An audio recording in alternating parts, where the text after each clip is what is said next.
connectent, on les accueille au fur et à mesure. Ce que j'aimerais évoquer avec vous, il y a pas mal de choses qui me bousculent dans la tête. J'ai aussi écouté des cours parce que Shabbat, j'étais à Strasbourg, j'ai profité de Ariel Rebibo, qui est le rabbin d'une des synagogues de Strasbourg que j'aime beaucoup. Ariel Rebibo fait aussi des conférences qui, je pense, sont sur YouTube. Il fait des cafés philo à Strasbourg et ça vaut la peine, si je trouve le lien, de le partager. En tous les cas, il est rabbin au Merkaz et puis il est élève du séminaire rabbinique. Il a fait ses yeshivot aussi en Israël, mais il est aussi diplômé du consistoire parisien. Donc, il y a une chose que j'aimerais partager, qu'il a évoqué ce Shabbat, que j'aimerais partager avec vous. Et on est autour de cette paracha qui a été scindée en deux parce que, vu qu'on est dans une année embolismique, eh ben, il est possible de ne pas faire lecture des parachiotes de manière regroupée, mais de les séparer les unes des autres. Et ça laisse le temps finalement de les étudier séparément. Raison pour laquelle nous avons donc fait lecture ce Shabbat de la paracha de Acharemot, Erev Tov. J'ouvre les micros, voilà. Si j'ai oublié les micros de quelqu'un, vous me le dites. Alors, on a fait lecture de Acharemot et généralement les parachas de Acharemot et Kedoshim sont ensemble. Acharemot, c'est la paracha qui démarre chapitre, sauf erreur, 17 ou 18 de Vaïkra, non mieux encore, tout simplement 16, Tetzain, où il est marqué donc que Dieu va parler à Moshe après la mort de ses enfants, Acharemot Shene Bene Aaron, et au moment où ils se sont approchés du bon Dieu, Vayamutu, et puis ils sont donc morts. Et quand je lis ce passage et que je découvre quelques pages après, au chapitre 18, verset 5, où c'est marqué « Ushmatem et trokotai » et vous observerez mes lois et mes décrets asher yaseh otam, Adam vachai baem ani Hashem, et que pour que l'homme les pratique et obtienne à travers donc leur pratique la vie, parce que ces mitzvot vachai baem sont faites pour vivre en elles et non pas mourir en elles. Donc la Torah est là pour nous faire vivre. Et si la Torah, autrement dit, si je dois pratiquer et risquer et mettre ma vie en péril, eh bien, je dois non pas pratiquer, parce que c'est marqué Vachai Baem. Les lois sont là pour me faire vivre, Ani Hashem, je suis l'Éternel. Vous remarquerez que toutes les lois, que ce soit dans Acharemot ou dans Kedoshim, se terminent par Ani Hashem, je suis l'Éternel. Et on peut se poser la question, comment se fait-il qu'on évoque des mitzvot qui fassent vivre, alors que les enfants d'Aaron sont morts pour avoir osé faire une mitzvah, donc apporter un feu, même s'il est étranger, mais ils l'ont fait par ferveur et donc par amour de Dieu. Et en sont morts.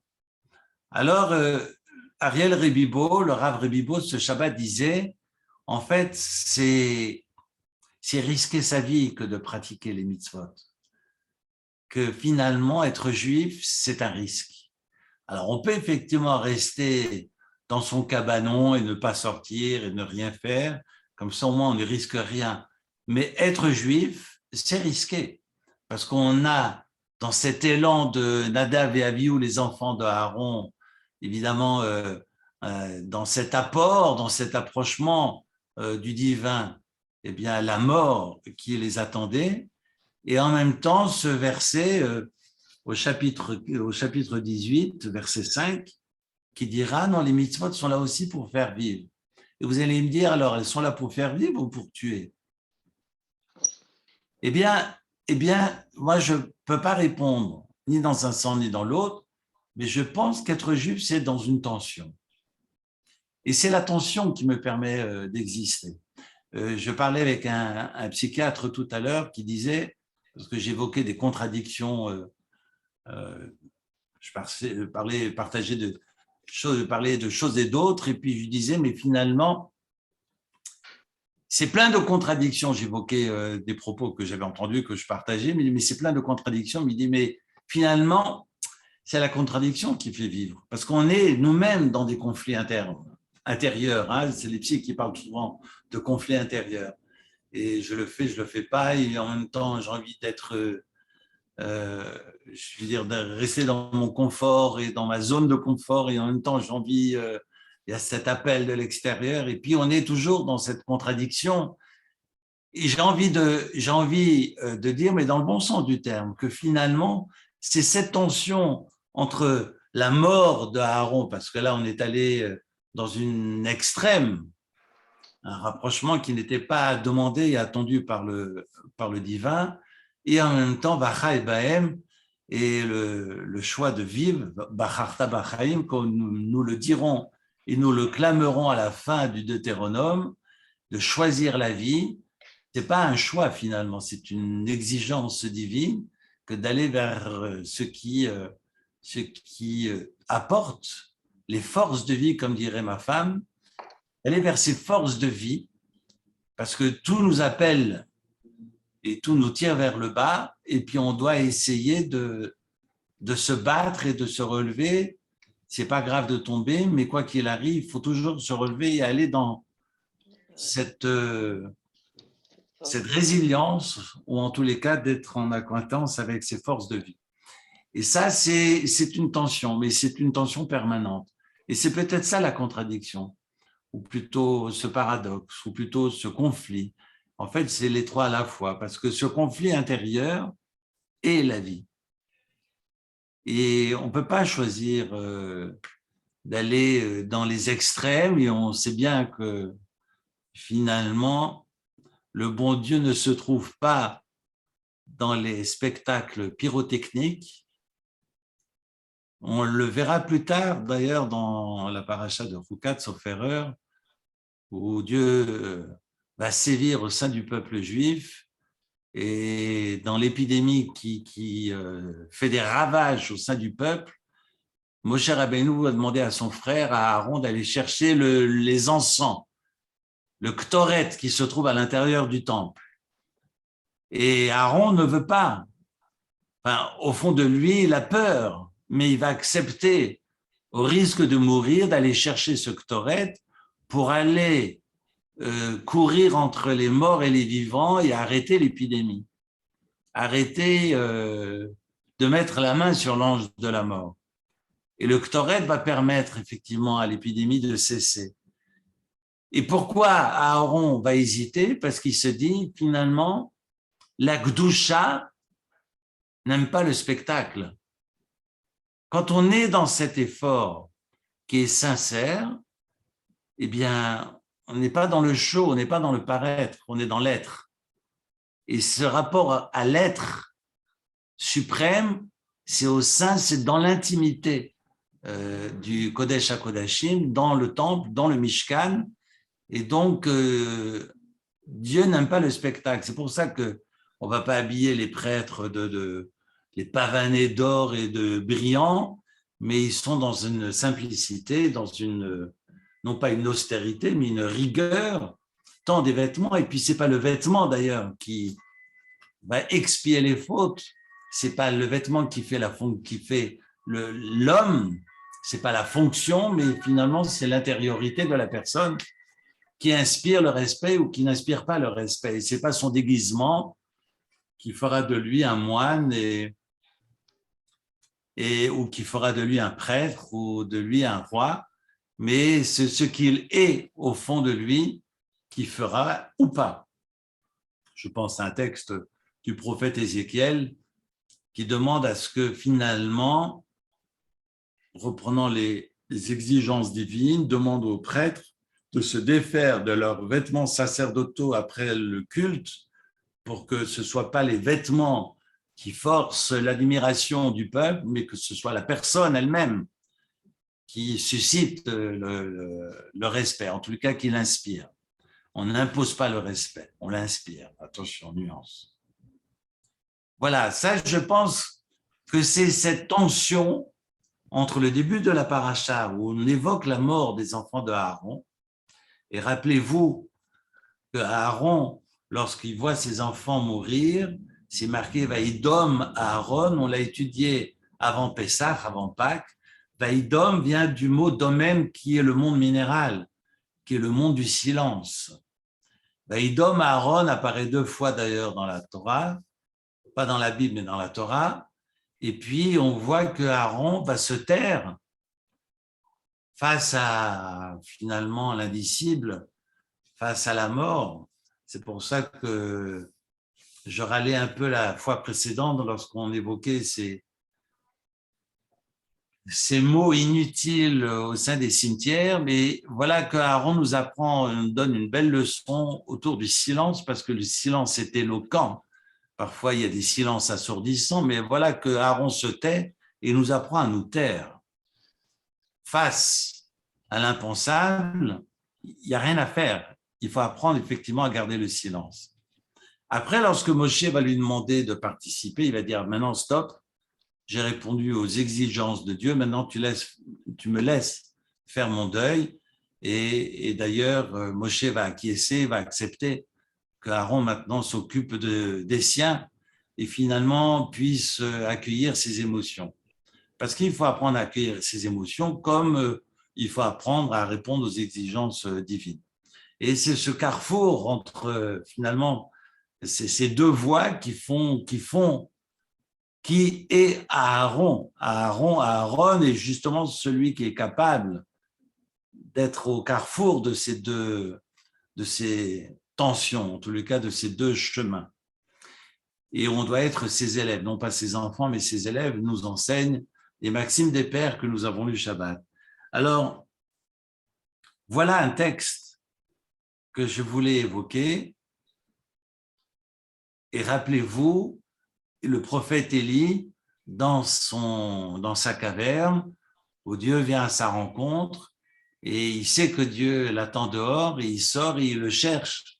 Il le cherche dans les tremblements de terre, il le cherche dans la fumée, dans les vents impétueux, les feux et flammes et les vents impétueux. Et finalement, lorsque c'est dans un doux et subtil murmure que le silence est là, j'allais dire le silence, on entend le silence, et c'est joli d'ailleurs, quel oxymore, mais voilà que le silence est là, et le prophète Élie comprend que Dieu n'est pas dans les vents impétueux, n'est pas dans les tremblements de terre, mais que Dieu maintenant va s'adresser à lui dans un doux et subtil murmure.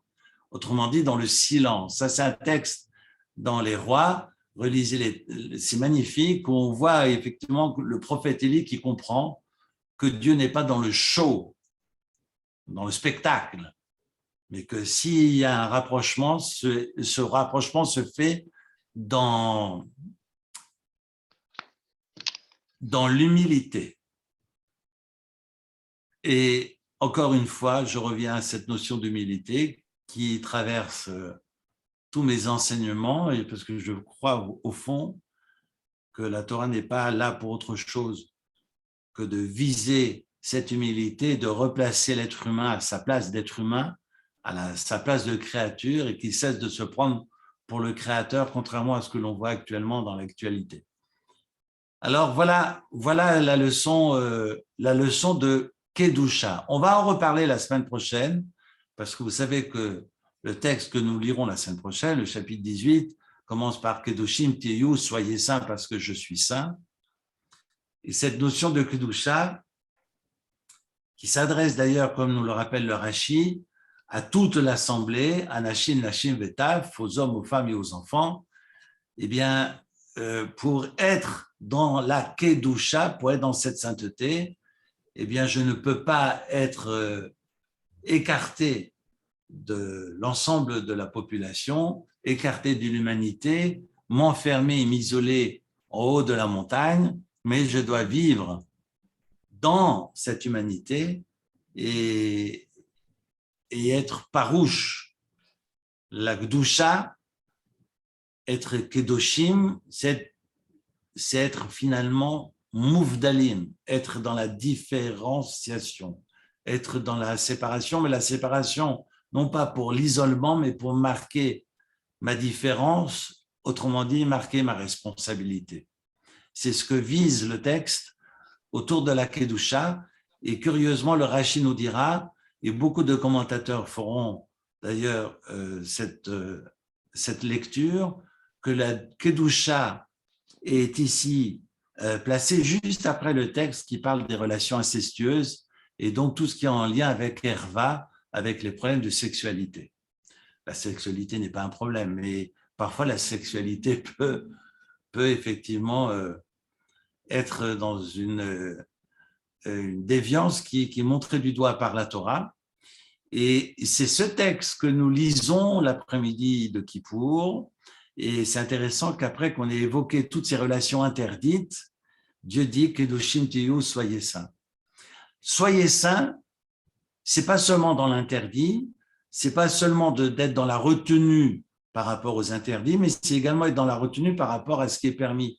C'est pas parce que je peux manger des schnitzels que ce soir, je vais avaler 15 schnitzels et 10 tartes aux pommes. Je suis aussi dans la retenue par rapport à cela. Je ne vais pas goinfrer parce que c'est autorisé de manger. Donc, comment je suis dans ce rapport au monde, comment je suis farouche, comment je suis dans cet effort sur moi-même et je triomphe de moi-même dans ce qui m'est interdit et également dans ce qui m'est permis. C'est ce que la Torah va nous enseigner et que nous partagerons la semaine prochaine. Et c'est intéressant d'ailleurs, où j'ai eu le temps, parce que j'étais à Strasbourg, donc j'ai eu le temps d'écouter tous les cours de Rav Rosenblum dans la voiture, j'en ai profité. Mais c'est intéressant parce que Rav Rosenblum explique que la descente en Égypte a entraîné le peuple d'Israël, le peuple hébreu, à tremper dans la Touma, finalement dans l'impureté de l'idolâtrie, et non pas dans l'impureté de la débauche. Ce qui va lui permettre finalement de sortir d'Égypte. Et quand les Béné Israël descendent en Égypte, ils ne ressortent pas égyptiens, ils ressortent Israël. C'est le texte de Amos au chapitre 8 que nous lisons dans la Haftara, qui est donc dans le rite Ashkenaz, la Haftara qui est lue après la paracha de Kedoshim la semaine prochaine. On parle de Kaftor, on parle de Kushim, on parle de tous ces peuples qui sont sortis. Il n'y a pas que le peuple d'Israël qui est sorti d'un pays. Le prophète Amos dira, ben, j'ai fait sortir d'autres peuples. Et puis finalement, si vous voulez être différent des autres peuples, eh bien, comme nous le rappelle le texte du Shema Israël, je vous ai fait sortir d'Égypte. Relisez le chapitre 15 des Nombres. Je crois que je l'ai ici. Je peux vous le lire. C'est marqué Ani Hashem Elokechem, chapitre 15, verset 41. Je suis l'Éternel, votre Dieu, et je vous ai fait sortir d'Égypte. Liod lachem Elokem Ani Hashem Elokechem. Pour être pour vous Dieu, l'Éternel Dieu. Comme s'il y avait effectivement une condition, une clause finalement à cette lettre de créance, je dirais une condition à la sortie d'Égypte.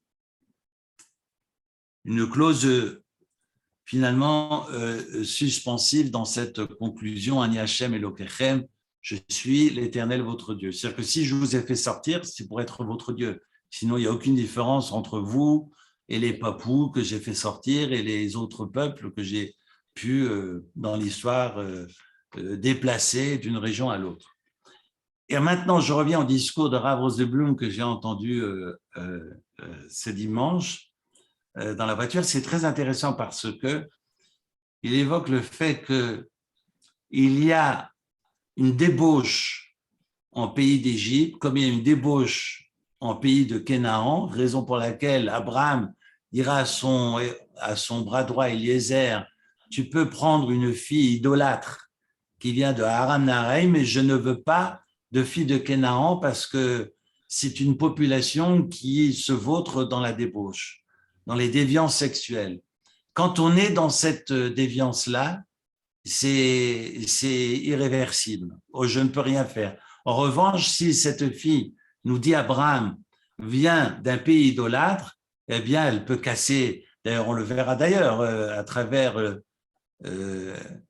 Lavan, lorsque Eliezer va arriver avec ses chameaux et son or, eh bien, c'est marqué qu'il fera le vide dans sa pièce. Autrement dit, sa pièce était pleine de statuettes. Il va tout jeter par la fenêtre pour faire entrer les chameaux dans sa maison avec l'or, parce qu'en fait, il est intéressé par l'or que Eliezer va apporter pour trouver épouse pour le fils d'Abraham. Et donc, ça ne dérange pas tout Lavan qu'il est et tout idolâtre qu'il fut de jeter et de vider son intérieur pour laisser place aux gmalim, aux chameaux d'Abraham. C'est dire que finalement, l'idolâtrie, elle peut être ancrée, mais il suffit de pas grand-chose, quelques bourses d'or pour... en tous les cas, il ne faut pas grand-chose pour changer son fusil d'épaule, ce qui n'est pas le cas dans les déviances sexuelles. Raison pour laquelle, d'ailleurs, je réfléchis en même temps que je vous parle, raison pour laquelle Moïse veut être enterré en face de Baal Péor sur le mont Nebo, justement pour conjurer la dernière dégringolade du peuple d'Israël.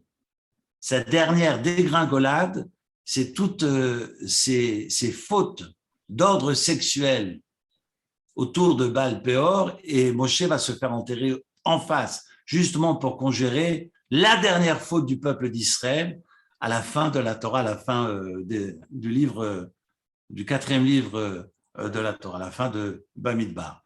C'est dire combien l'être humain est fragile dans ce domaine-là et que c'est inextricable. Raison pour laquelle Dieu va demander à ce que le peuple d'Israël, finalement, comme c'est marqué dans le chapitre 15, je ne veux pas que Maaseh Eretz Mitzraïm, au verset 3, que les pratiques du pays d'Égypte où vous avez demeuré, vous ne les imitez pas, et les pratiques du pays de Canaan où je vous conduis, vous ne les imitez pas. C'est incroyable, c'est-à-dire qu'on les extirpe, on les extrait d'Égypte, où c'est la catastrophe, et on les conduit vers Canaan, où c'est également la catastrophe, sur le plan comportemental. C'est-à-dire que les usages des uns et des autres sont en dessous de la ceinture, et puis le bon Dieu nous rappelle à l'ordre. Et juste après, on a toutes ces lois liées aux relations interdites. Et ça, c'est le verset 3. Ou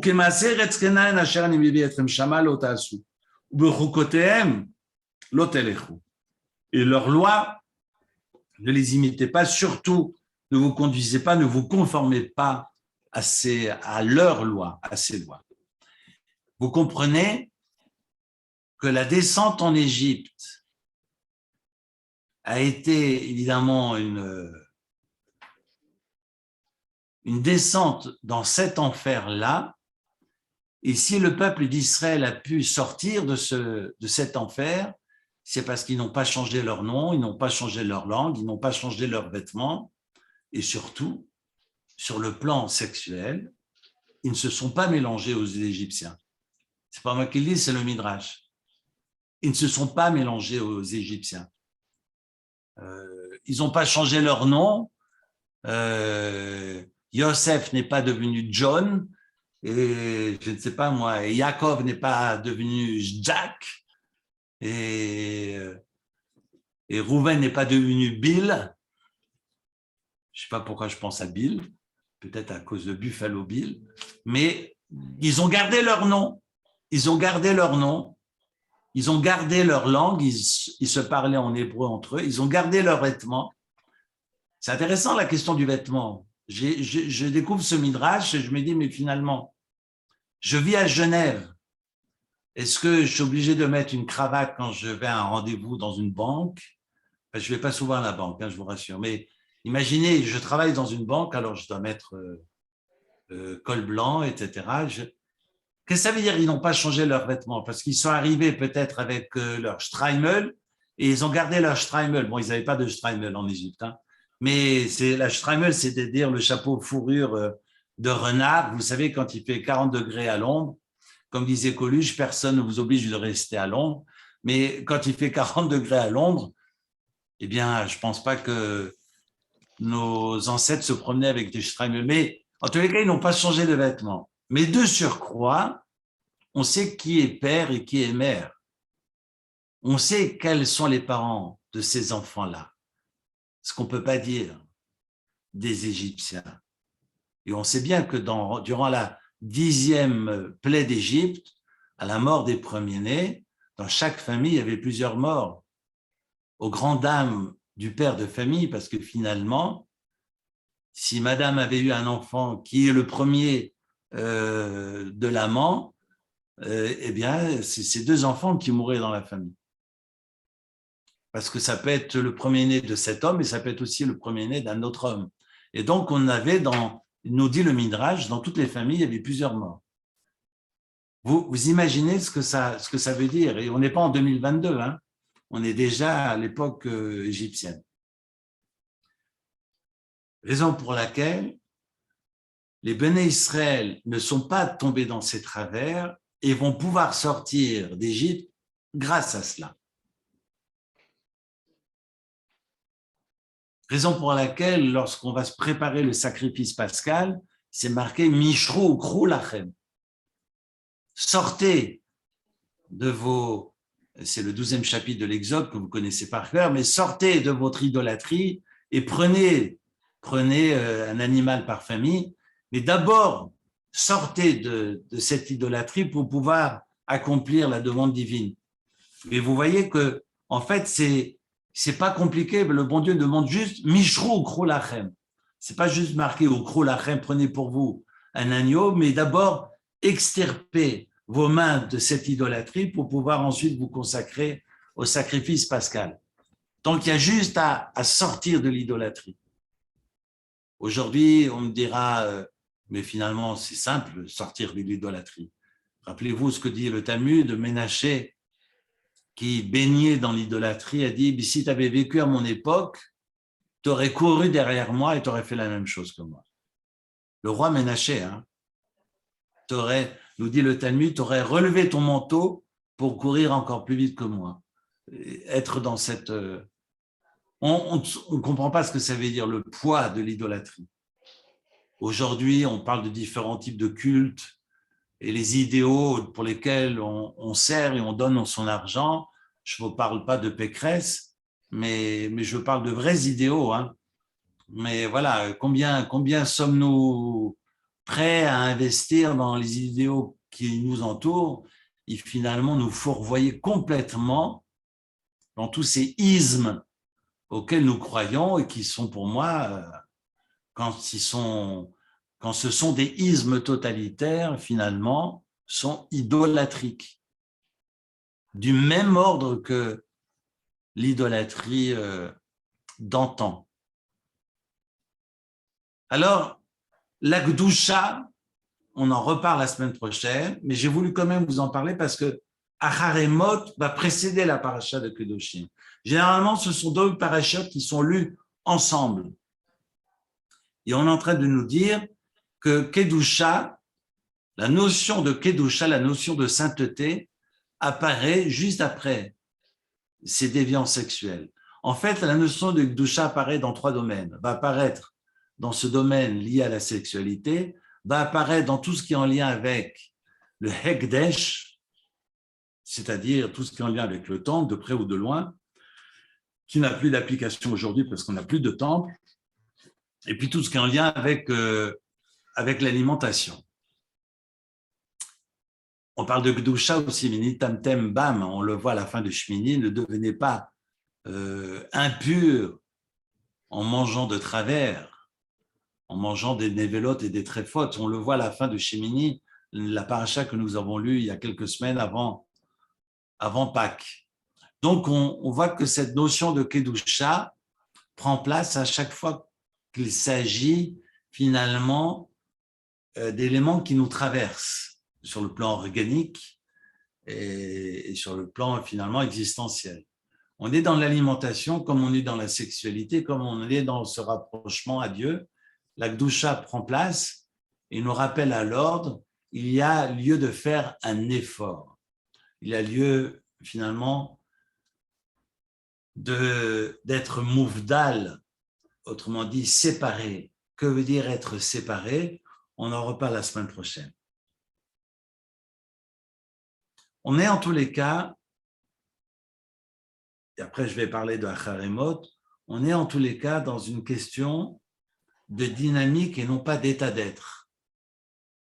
Pour moi, c'est très important de préciser qu'on ne parle pas d'impureté ou de pureté, on parle de sainteté. La sainteté est une dynamique et non pas un état d'être. C'est pas je suis saint ou je suis pas saint. Tiens, il est quelle heure? Là, il est 20h15, donc je suis saint entre 20h15 et 20h16. Non, on va pouvoir parler de pureté qui me permettrait éventuellement de rentrer dans le parvis du temple à Jérusalem pour pouvoir procéder au culte, mais on va pouvoir parler de pureté et d'impureté, et ça n'a absolument rien à voir d'ailleurs avec la propreté ou la saleté, mais la kedusha, la sainteté n'a rien à voir avec cela. La sainteté n'a rien à voir avec des questions de pureté ou d'impureté qui sont des états d'être. La sainteté est un processus, et comme disait mon père, c'est une dynamique, et j'aime bien cette idée de dynamique parce qu'on est dans une tension, et la tension, elle est permanente. Elle est fatigante, mais la vie est fatigante. Et c'est parce qu'il y a cette tension qu'elle est magnifique, la vie. Et c'est cette tension qui nous permet finalement d'exister et donner sens et de faire sens. On a dans cette paracha de Acharemot deux parties. La première qui est consacrée donc à toute la avodat, ce que nous pratiquions lors de Kippour, de la fête de Kippour. Ça va être repris ensuite dans le Talmud, dans le traité de Yoma. Et puis, on fait lecture de cette première partie qui parle de ces deux boucs dont l'un est consacré et l'autre est envoyé la Azazel dans un désert lointain et vide de personnes. Mais ce sont deux boucs totalement identiques. Et celui qui est amené au loin dans le désert et jeté du haut d'une falaise est appelé ce bouc qui est envoyé la Azazel. Alors, je me suis posé d'ailleurs la question ce Shabbat, est-ce que la Azazel c'est un lieu? Est-ce que la Azazel c'est pas un lieu, c'est une personne? J'étais avec toutes ces questions ce Shabbat, je n'ai pas répondu, mais on aura peut-être autour de Kippour l'occasion d'y revenir. Et ensuite, le texte qui va suivre évoque donc toutes ces relations incestueuses, et ce sont ces versets que nous lisons l'après-midi de Kippour. Le début de Acharemot est lu le matin de Kippour, et la fin de Acharemot est lu l'après-midi de Kippour. On me poserait la question, quel rapport avec Kippour? Quel rapport entre ces interdits liés à l'inceste et à la fête de Kippour? On n'est pas dans l'inceste le jour de Kippour. Surtout si un jour où les relations sont interdites, c'est bien à Kippour. Donc pourquoi on nous évoque finalement ces relations interdites le jour de Kippour? On va y venir. J'ai une proposition à vous faire. On va y venir. Mais d'abord, ces deux boucs qui sont donc rigoureusement identiques, et le grand prêtre, le jour de Kippour, devait faire un tirage au sort. Pourquoi un tirage au sort?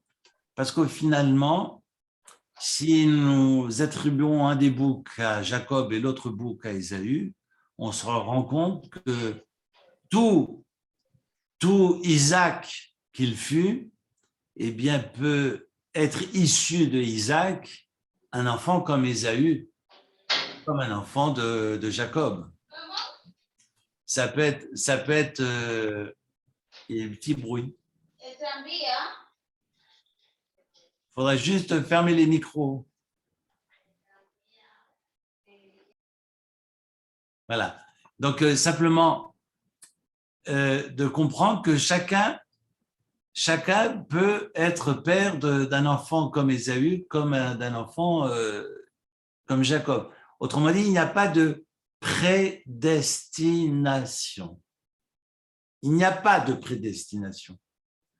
Et l'investissement sera le même de la part des parents, c'est-à-dire d'Isaac et Rebecca. Ils vont investir la même chose, tant vis-à-vis de Ésaü que vis-à-vis de Jacob.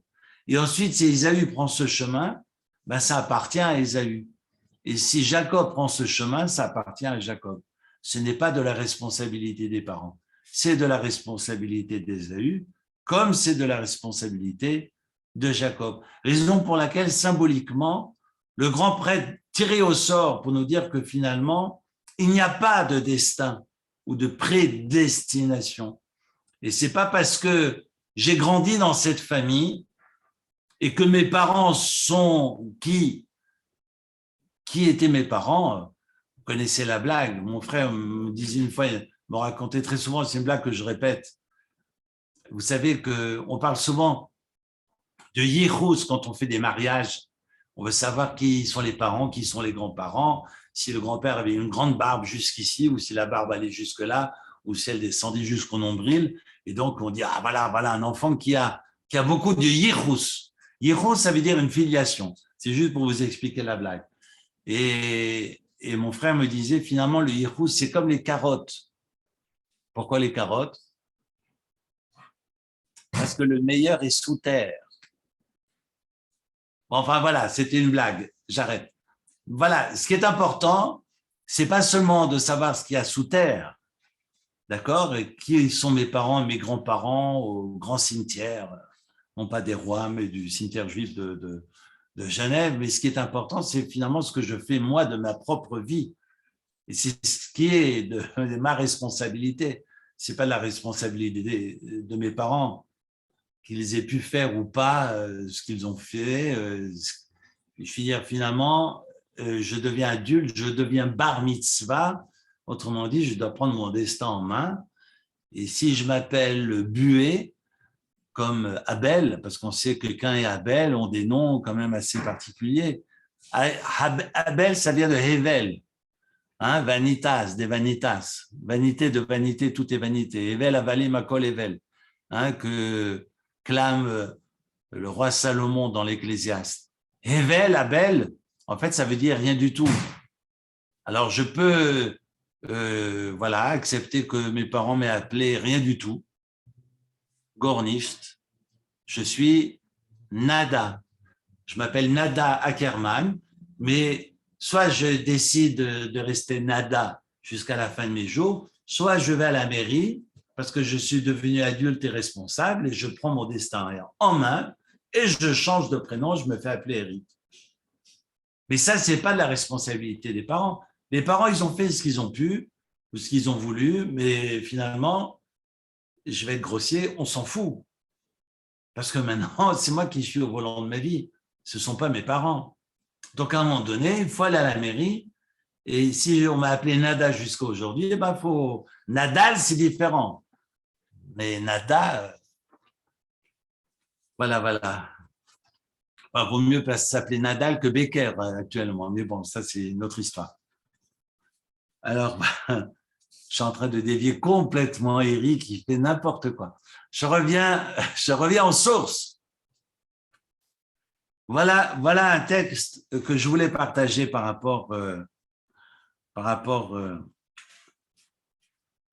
à Yaakov et Esav. Et nous dira le texte d'ailleurs, c'est très joli. C'est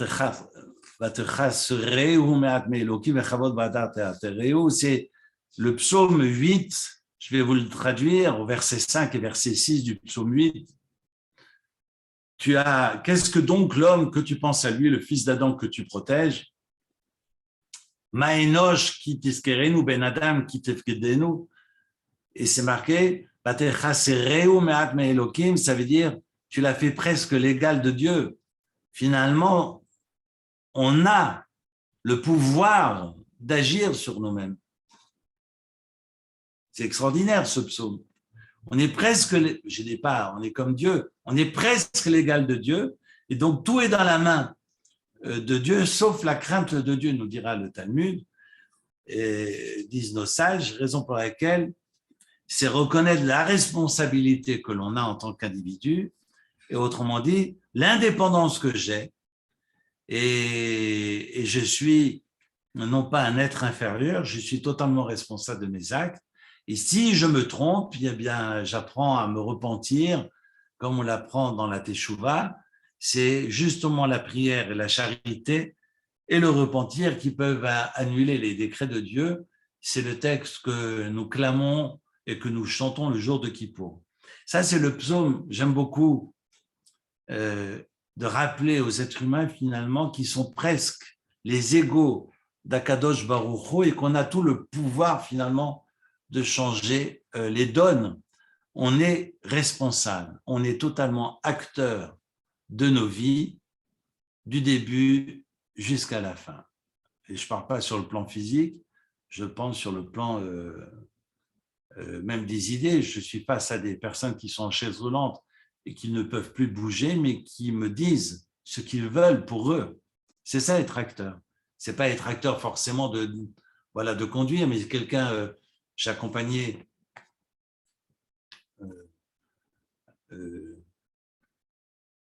cet homme, je l'ai accompagné il y a une quinzaine d'années, qui était totalement paralysé et qui aimait deux choses dans la vie, c'était fumer. Il me disait, j'aime deux choses, j'aime Dieu et la cigarette. J'aimais beaucoup, ce serait un Chamim Tabibian, Zichrono Livracha. Il me disait, j'aime deux choses dans la vie, j'aime fumer et Dieu. Et donc, il allait prier avec moi, on priait ensemble, et de temps en temps, on sortait dehors, mais j'étais obligé d'allumer la cigarette et puis la mettre dans son bec, et puis de la prendre pour enlever la cendre. Et j'ai fait ça pendant des mois, voire des années, jusqu'au jour où il m'a dit, j'ai pris une décision. Ah bon, laquelle? J'arrête de fumer. Il n'a pas levé le doigt, il ne pouvait pas lever le doigt. Il m'avait dit, Eric, j'arrête de fumer. C'est extraordinaire. C'est-à-dire qu'en fait, on peut être acteur de sa vie même à ce moment-là. Ce n'est pas parce que je ne peux plus bouger que je ne peux pas être acteur. Il aimait la cigarette et puis il a arrêté la cigarette. Il avait décidé d'arrêter la cigarette. On est acteur de sa vie. Même pour des petites choses. Pour moi, c'était des grandes choses pour lui. Je ne sais pas pourquoi je pense à lui maintenant. Mais voilà, c'est-à-dire que ce n'est pas parce que physiquement, je ne suis pas en mesure d'eux que je ne peux pas décider. Si, je peux toujours décider. Et autrement dit, je suis toujours responsable de ma vie. Et les gens savent aussi ce que je pense. Dieu préserve, imaginez que je ne peux pas parler, eh bien, les gens sauront, oui, mais Eric a toujours voulu ceci et cela, et donc on sera conforme finalement à l'esprit de la personne que l'on accompagne. Alors, c'est mon quotidien, mais ça veut dire aussi que c'est important de rappeler que finalement, on est totalement acteur et on doit aller dans la vie, et c'est Vachai Bahem. La Torah est là justement pour nous faire vivre et non pas nous faire mourir, comme le rappelle le texte que nous avons lu tout à l'heure. Je termine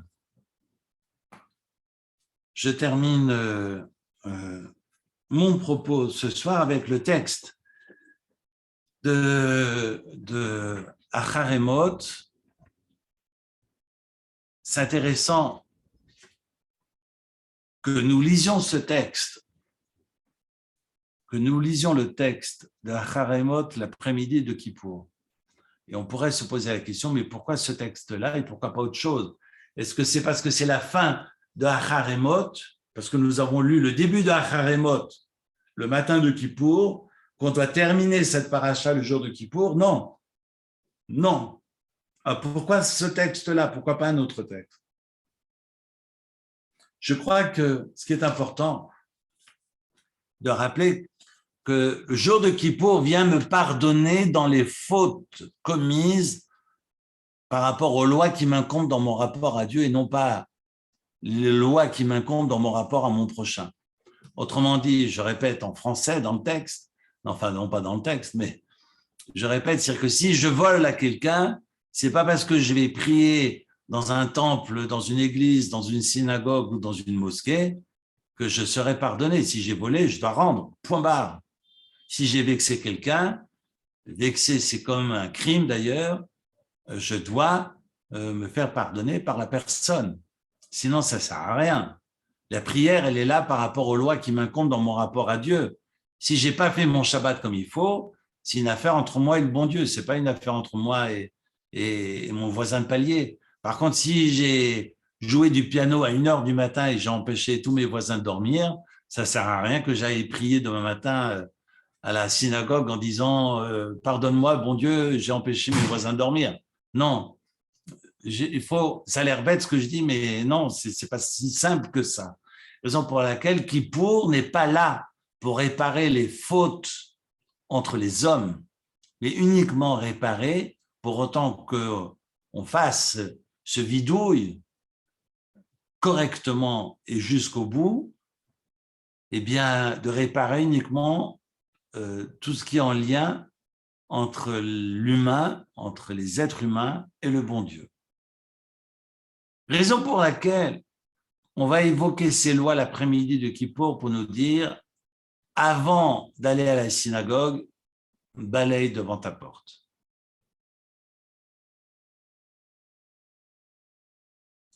Ça ne sert à rien d'aller faire les malins à la synagogue si on n'est pas clair avec soi-même. Si on ne peut pas se regarder dans la glace, j'ai beau mettre un grand chapeau noir, ça ne change rien. Je suis quelqu'un qui n'est pas propre, eh bien, j'ai rien à faire dans une synagogue. En tous les cas, on sera dans des singeries, on ne sera pas dans quelque chose de sincère et honnête. Les singeries, on en a beaucoup, pas besoin d'aller jusqu'à Bâle, il y a des eaux partout autour de nous. Donc, il faut juste, pardon, d'être féroce, mais c'est juste de dire, le bon Dieu nous rappelle à l'ordre et nous demande d'être propres vis-à-vis de celles et ceux qui nous entourent, à commencer par nos femmes et nos maris et nos enfants, d'être propres vis-à-vis d'eux pour pouvoir ensuite aspirer à autre chose et aller à la synagogue et lever les yeux au ciel. Ça, c'est la paracha de Haremot. Et c'est très intéressant. Et là, c'est une petite bombe, mais c'est quand même, j'ai quand même envie d'évoquer cette petite bombe parce qu'on parle de tous ces rapprochements. Et on sait très bien que les problèmes d'inceste, et pas besoin d'aller voir les juges à Genève pour le savoir, on le lit dans les journaux et on le sait autour de nous. Les problèmes d'inceste, c'est souvent dans les familles qu'il y a des problèmes et des dérives. Et les dérives, elles ne sont pas avec le voisin du 5e, mais c'est au sein du même toit, au sein du même foyer qu'il y a malheureusement des problèmes. La Torah nous rappelle à l'ordre et nous rappelle que les rapprochements, parfois, quand ils sont exacerbés, peuvent tourner au vinaigre. Et c'est très intéressant que, et ce n'est pas moi, hein, c'est le verset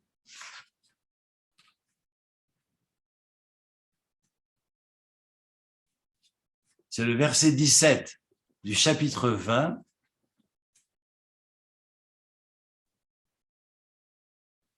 Et je vais vous lire le verset, je pense qu'on l'a étudié ensemble l'année dernière. Pour moi, c'est une bombe, mais voilà, mais j'ai quand même envie de la partager avec vous. C'est marqué Veish Hashem Yikach et Achoto, un homme qui a des relations avec sa sœur. Yikach, la kachat, Yikach, c'est se marier. Mais bibliquement, ça veut dire d'avoir une relation. D'accord? Alors, Ish Asher Yikach, un homme qui prend et Achoto, sa sœur, Bataviv ou Batimo, que ce soit la fille de son père ou la fille de sa mère. Vara et Tervata, Vehi tiré et Tervato. Et chacun voit la nudité de l'autre. Autrement dit, ils sont dans une relation. Chesed hu, c'est une abomination. Venichetu l'ene bene amam, ervat achoto gilavonaïsa, et donc ils seront retranchés du peuple. Le bon Dieu va les condamner. Mais c'est intéressant, pour désigner l'abomination, que la Torah utilise le mot chesed. Vous vous rendez compte ce que ça veut dire? Pour dire le mot abomination, il y a d'autres mots en hébreu. Quand on parle d'abomination, on parle de zimma, on parle de tevel, il y a différents mots pour désigner ce qui est sale dans la Torah.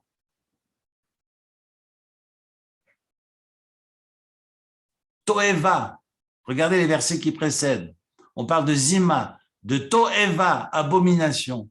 Tevel, encore abomination. Que vient faire le mot chesed? Que veut dire chesed de manière générale?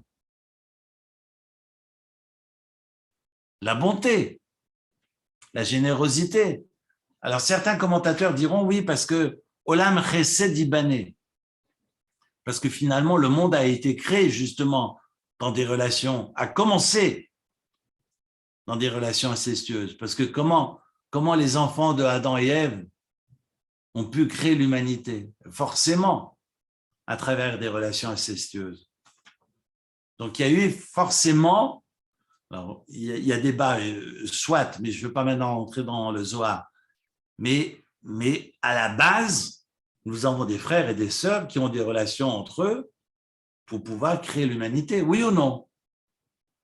Donc, c'est pour ça que dans les psaumes du roi David, c'est marqué Olam Chesed Ibané, que le monde est créé sur la base du Chesed.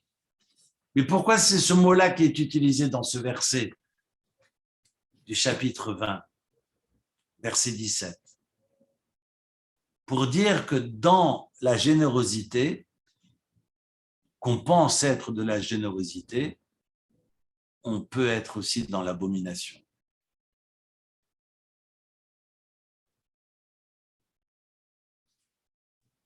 On croit être bon, comme disait un jour un prof, être bon s'écrit avec un B, pas avec un C. Mais on croit être bon. Finalement, non, on n'est pas bon. C'est pour ton bien, mon fils. Ah bon? T'en es sûr? Ça veut dire quoi, c'est pour ton bien? Pour le bien de qui? On n'a pas besoin de relire Dolto et Ruffo pour comprendre que la bonté a aussi ses limites et que quand on dépasse ses limites, eh bien, on n'est plus dans la bonté, on est dans l'abomination. Raison pour laquelle le bon Dieu a décidé de garder ce mot dans l'abomination évoquée ici, pour nous rappeler que le chesed a aussi ses limites. Et on sait bien, maintenant je fais abstraction de ce texte-là, mais on voit bien que quand une valeur est totale, voire totalitaire, mais quand une valeur est totale, on est dans l'idolâtrie. Abstraction faite de ce texte-là. Nonobstant ce passage du chapitre 20, et finalement, on se rend compte que quand on est dans une valeur qui est totale, je suis dans le chesed, et je suis totalement investi dans le chesed, et je vais dans le chesed jusqu'au bout, il y a quelque chose de mortifère, et j'irai jusqu'à dire, finalement, en dehors du sacrifice, parce qu'il y en a un qui est allé jusqu'à la mort au nom de l'amour. Je ne vais pas rentrer maintenant dans ce débat théologique, mais là, le texte de la Torah vient juste nous dire attention, attention, et nous prévient que le trop-plein, cet amour exacerbé est dangereux. On est dans l'idolâtrie. Comme je peux être aussi dans l'idolâtrie, si je me réduis à la rigueur et que je m'enferme dans la rigueur absolue. Et on le voit par rapport, sans jugement, par rapport à Abraham et par rapport à Isaac, qui est le premier, va être complètement investi dans l'amour d'autrui, et Yitzhak est dans le repli sur soi. Et Yaakov a essayé de faire l'harmonie. Titen emet le Yaakov, nous dit le texte, de trouver l'harmonie, l'équilibre entre les valeurs du père et les valeurs du grand-père. Ben, c'est notre tension de tout à l'heure. Je ne peux pas être totalement dans une dimension. Je ne peux pas m'investir totalement dans une valeur parce que je suis dans l'idolâtrie. Je suis automatiquement dans l'idolâtrie. Je dois trouver en permanence l'équilibre entre prendre soin de moi et répondre aux exigences de Dieu. Et comment je trouve cet équilibre? Ça appartient à chacun. Et c'est cette tension finalement qui est féconde et qui est le sens même de l'existence. C'est ce que j'évoquais tout à l'heure, entre cette quête d'équilibre entre Mavet et Vachai Bahem, que je mentionnais dans Acharemot, et je pense aussi que dans le chesed, eh bien, je peux être dans l'horreur absolue. Donc, comment je vais essayer de mettre de la retenue dans cet élan, et on verra exactement le phénomène inverse chez Jonas, parce que le texte de Jonas est lu l'après-midi de Kippour, et autant on a une lecture qui va précéder la lecture de Jonas, qui évoque cette relation à l'autre exacerbée, on marche sur les plates-bandes, sur la liberté de l'autre, finalement on est dans cette violence de l'inceste, et on peut être aussi dans l'isolement et dans une violence de l'isolement.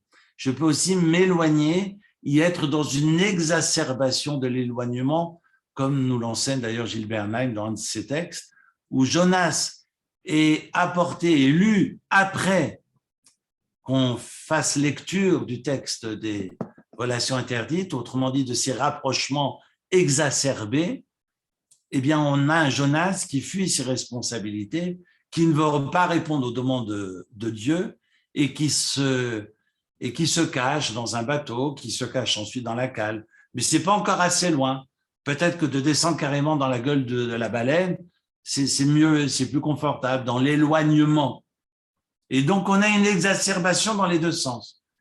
Notre travail à nous, c'est trouver cet équilibre, non pas dans l'éloignement, non pas dans un rapprochement exagéré, exacerbé et finalement violent, mais de trouver un équilibre qui nous permet de répondre et d'être au carrefour, finalement, des exigences de Dieu et de répondre en même temps à ses émotions, de les accueillir et de leur faire de la place. Je vous remercie pour ce soir. J'ose dire que vous avez transmis plusieurs bombes. Non, ma bombe, c'est l'idée que chesed, qui signifie bonté, veut dire ici dans le texte, non pas bonté, mais abomination. Oui, oui, oui. Et je trouve ça extraordinaire. Mais c'est effectivement une bombe. Ouais. C'est une grosse bombe. C'est magnifique, hein, quelque part, parce que, en fait, même le corps humain repose sur un équilibre. Hein. On l'appelle l'homéostasie. Hein. Oui. Il y a un petit peu de déséquilibre. Hein. On risque la maladie, mais le corps récupère et retrouve cet équilibre. Hein. Et en fait, c'est ça la vie. C'est très beau. Et c'est pas les plus forts qui réussissent, c'est ceux qui savent s'adapter et qui arrivent à, on apprend ça chez les animaux, mais c'est justement la capacité de s'adapter et de trouver l'équilibre dans les choses que l'on fait. C'est pas d'être puissant ou d'être très intelligent, c'est justement être capable de s'adapter.